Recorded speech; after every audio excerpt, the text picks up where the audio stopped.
Welcome to the Room of Lives. I'm your host, Neil.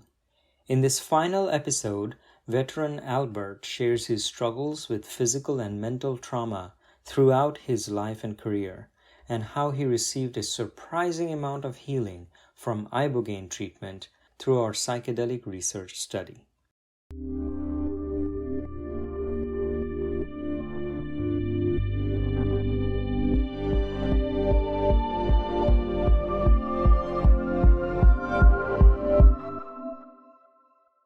For a number of years, I went to the VA. I had help through the VA. They put me on meds. I was on a lot of meds to the VA for my psychological issues, my PTS issues. Um, they don't really recognize a thing called operator syndrome, but it is a thing, and I had it, a syndrome encompassing a multitude of n- neurological, psychological, physical, muscular, skeletal, all that trauma combined that a special operator uh, receives throughout his years of service, and how it affects him, his endocrine system, how it affects his brain, how it affects his hormones and everything, his musculoskeletal system and everything else, the inflammation in his body, a number of issues, and how it affects them and how it comes together affects them uh, later on in their life after years of operating, um, with the low testosterone levels and the arthritis and the inflammation and brain injuries and chronic traumatic encephalopathy or traumatic encephalopathy syndrome, all these all these things that operators deal with after they retire or after they quit operating. Um, it's rough. I have a myriad of symptoms I deal with on a daily basis, from headache to nausea to I'm punch drunk to my equilibrium's off a little bit to musculoskeletal pain to fog, brain fog. Um, I used to deal with a lot of uh, rage, short fuse. Uh, Used to deal with a lot of apprehension, hypervigilance, stuff like that. I don't really deal with that anymore because I got into a study being conducted by the University of Texas, Austin, in Austin, Texas. Their psychedelic research center, part of their psychology department. Um, their psychedelic research center is conducting research on 40 wartime special operators that have TBI, brain issues, and PTSD issues. The research that they're doing involves the administration of Ibogaine at a facility down in Mexico called Mission Within.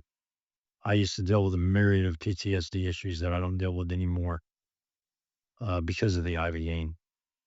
And it was like a one-trick pony, man. I did that stuff, and the next day I was I had my life back.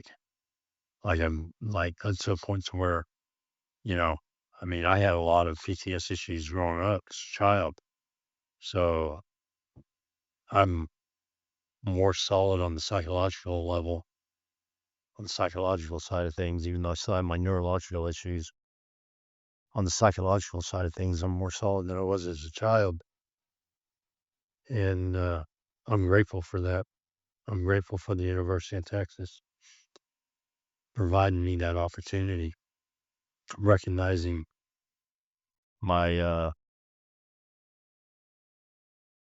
the level of threat that I functioned under as an operator, And from what I know now, psychedelic treatment is the number one way to treat PTSD in veterans. All the meds I was on for 8 years through the VA did nothing for me whatsoever.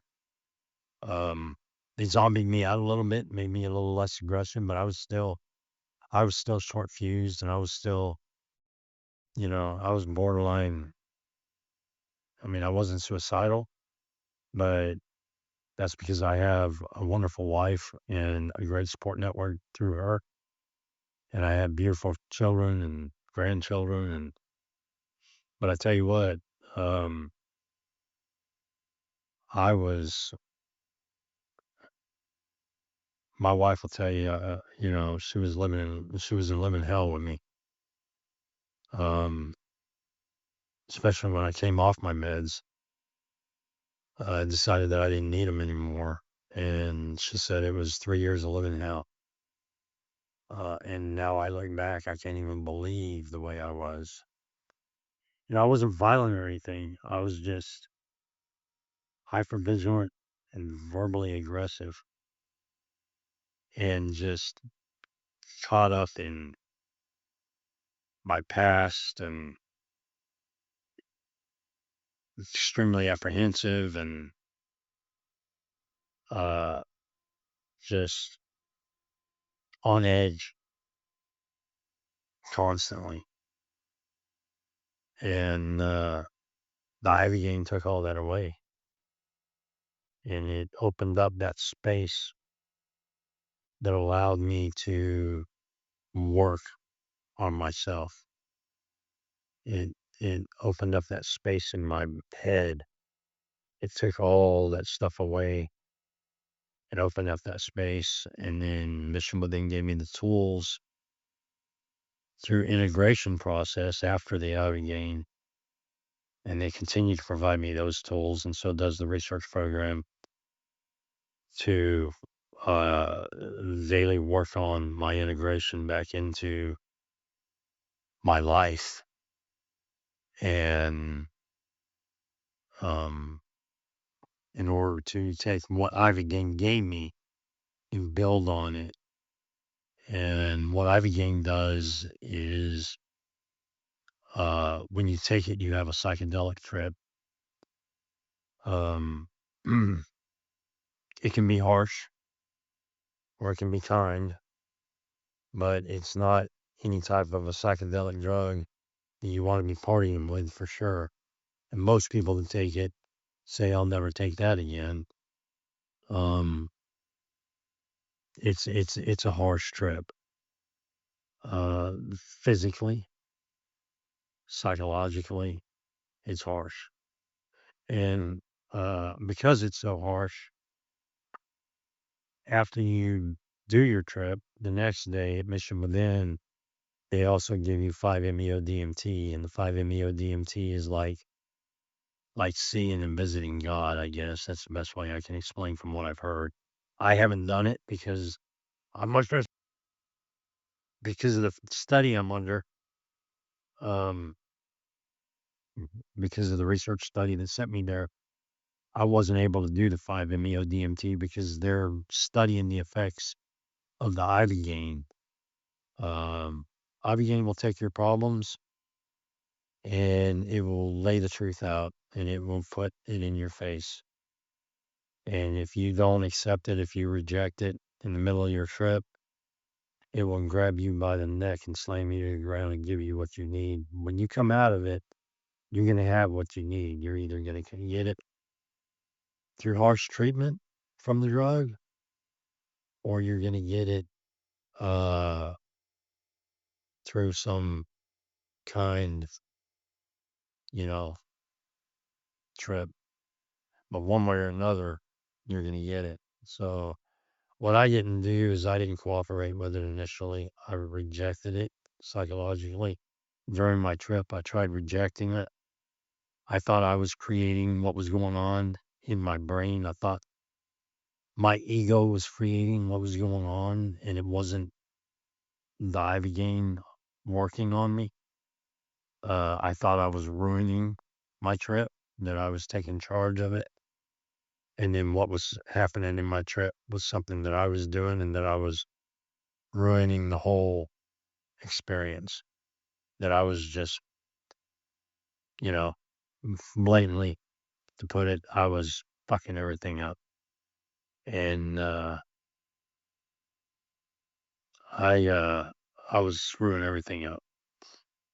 And I came out of it the next day after purging all night, puking, purging all that shit out of me.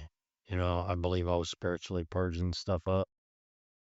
Um, After that, I got some sleep and I came out of it and I was upset. I was really upset. I thought that I had screwed everything up. But one of the mentors there, one of our coaches, informed me that I was smiling and asked me how I was doing. I told him I felt great. And he said, well, it's the first time I've seen you smile. Like, you got a genuine smile on your face. I don't think you screwed anything up. When I was a child, before my mother left, my father, which I had a lot of trauma with, and I think about the times when we sailed the Pacific Ocean and Panama Canal Zone, all the good times.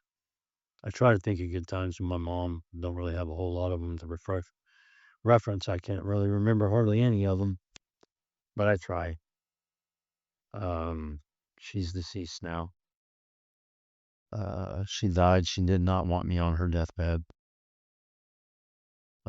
She refused to allow me to come see her. Um, but that doesn't bother me.